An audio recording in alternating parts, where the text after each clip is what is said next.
নমস্কার বন্ধুরা, কেমন আছো? আমি প্রিয়াঙ্কা। আমার চ্যানেল রমা কিচেনে তোমাদের অনেক অনেক স্বাগত। আজকে হচ্ছে লোকনাথ পুজো ও লোকনাথ বাবার পুজো, আর একটা কষ্টের অবশ্যই দিন। আজকে হচ্ছে আমার স্বামী মানে তোমাদের দাদা ভাইয়ের হচ্ছে মৃত্যুবার্ষিকী। আর প্রতি বছর আমার খুব যন্ত্রণা হয়, খুব কষ্ট হয়। প্রতিদিন তো হয়, প্রতিদিন তো ভোগ করি, কিন্তু খুব কষ্ট হচ্ছে বলতে। জানি না আমি কেন, আমি একদমই ভুলতে পারছি না। আমার ছেলেটা যখন ছোট তখন আমার হাজব্যান্ড মারা যায়। প্রায় তোমার হচ্ছে এটা 4 বছর হলো। 2020 সালে আমার হাজব্যান্ড মারা যায়। কী বলবো বন্ধুরা, এখানে দেখো ওটা 3টে বাজে বিকাল। এখানে আমি কিন্তু তোমার হচ্ছে নারকেল ভাজা বসিয়ে দিয়েছি। কাল 50 জনের মতন হচ্ছে লোক এসছে, তার রান্নাটা কিন্তু আমি এখানেই বসিয়ে দিয়েছি।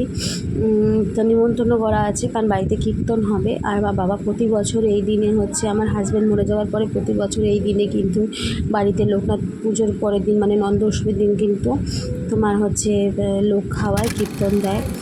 তা বুঝতেই পারছো সবটা। আর এখানে দেখো আমি নিজে হাতেই সবটা করেছি, তরকারি সমস্ত কিছু সবটাই করেছি। 4 বছরে যে তোমার দাদাভাই মারা গেছে, সবটা কিন্তু আমার বাবা আর মাই সামলেছে। ওনারা আছে বলে বেঁচে আছে, নইলে কবে মরে যেতাম। কী বলবো বন্ধুরা, কিছু বলার নাই। আমার শ্বশুরবাড়ি তো মোটেও ভালো না, কারণ আমার দাদাভাই যখন 2020 সালে যখন মারা গেল তখন থেকে ওরা কোনো দায়িত্ব কিছুই নিতে চায়নি, কোনো কিছুই নেয়নি। আমার ছেলে তখন কত ছোট, তখন আমার ছেলের বয়স ওই 5 বছর বয়স। তখন তোমার হচ্ছে দাদাভাই যখন মারা যায় তখন তার দায়িত্ব, আমার ছেলের দায়িত্ব নিতে চায়নি। আমারটা না নিক, আমার সন্তানেরটা নিতে পারতো না, নেয়নি ওরা। কি বলবো, এরকম করেই চলে গেল 2-3 বছর, এরকমই হয়ে গেল। এরকম 2 বছর কেটে যাওয়ার পরে ছেলেকে মিশনে যখন আমি রামকৃষ্ণ মিশনে বসাই দিয়ে ওর ওখানে চান্স পাই। ছেলে তো জানো এখন মিশনেই থাকে। এখানে দেখুন আলুগুলো ভালো করে কিন্তু ভেজে নিচ্ছি, তাও ওখানেই থাকে। আর আমি তো জানো টিউশনি মানে করি, 2 বা 3টে বাচ্চা পড়াই, কতটা ইনকাম হয় মাসে। আমি তো ভিডিও করি আর তোমাদের জন্য রান্নার ভিডিও ছাড়ি, আর আমার সেরকম কোনো আয় নাই।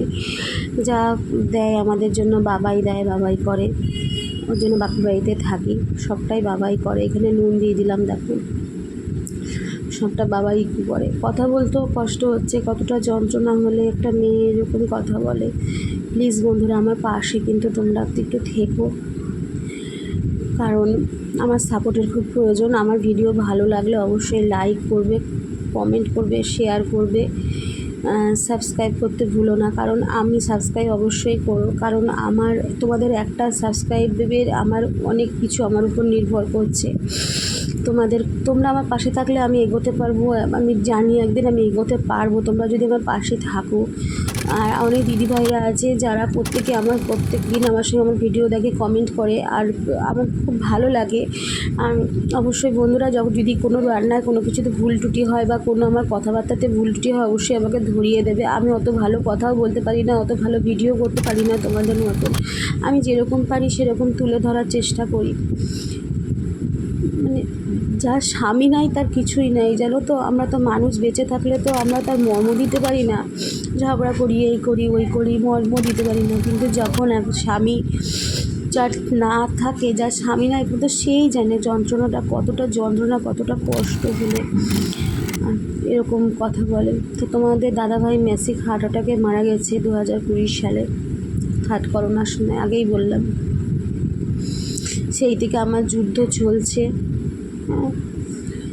তা কালকে আর রান্নাটা নিজে হাতেই সবটা রান্নাটা করেছিলাম, নিজে খিচুড়ি তরকারি সব নিজে হাতে করেছিলাম।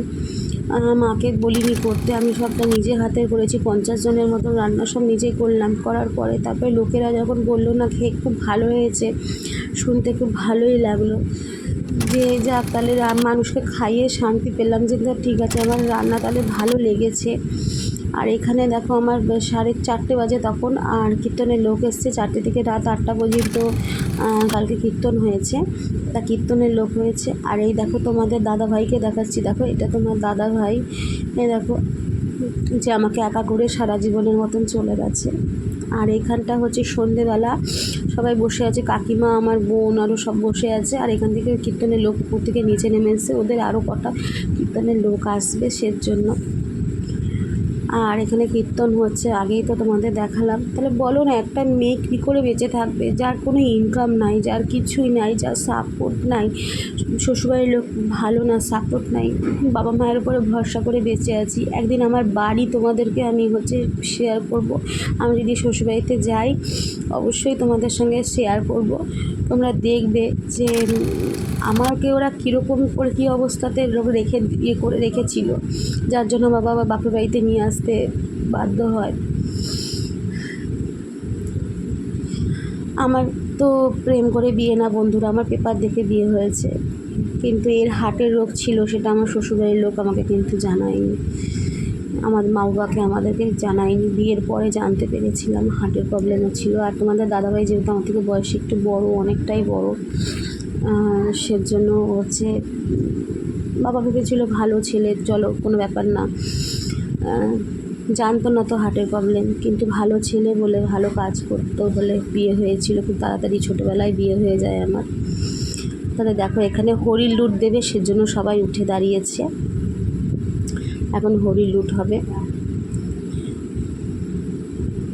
খুব ভালো হয়েছে, কালকে কীর্তনটাও খুব ভালোভাবে হয়েছে। আমার লোক খাওয়াতে পেরে সত্যি কথা বলছে, আমি তো নিজে হাতে রান্না করেছি, কিন্তু লোক খাইয়েছে তো বাবা মা, ওরা অনুষ্ঠান করে লোক খাইয়েছে। খুব ভালো লেগেছে, কারণ আমার হাজব্যান্ড যখন মারা যাওয়ার পরে আমার শ্বশুরবাড়ির লোক তখন ওর শ্রাদ্ধতেও খাওয়ায়নি, আর বাৎসরিকেও ওর খাওয়ায়নি। আমি যেটুকু পেরেছিলাম বাৎসরিকের সময় করেছিলাম, আমার যেটুকু আমি পেরেছি, তোমার দাদাভাই যেটুকু রেখে গেছিলো সেই দিয়েই বাৎসরিক করেছিলাম। শ্বশুরবাড়ি কিছুই করেনি। শ্রাদ্ধও করেছিলাম তোমার দাদাভাই যেটুকু রেখে দিয়েছিল সেটুকু দিয়ে শ্রাদ্ধ করেছিলাম। চলো বন্ধুরা, আর বড় করব না, অনেক গল্প করলাম তোমাদের সঙ্গে। খুব যন্ত্রণা হচ্ছে, কথা বলতে পারছি না, খুব কষ্ট হচ্ছে। তাহলে চলো, দেখতেই পাচ্ছ এখানে সবাই কিন্তু একটু নাচানা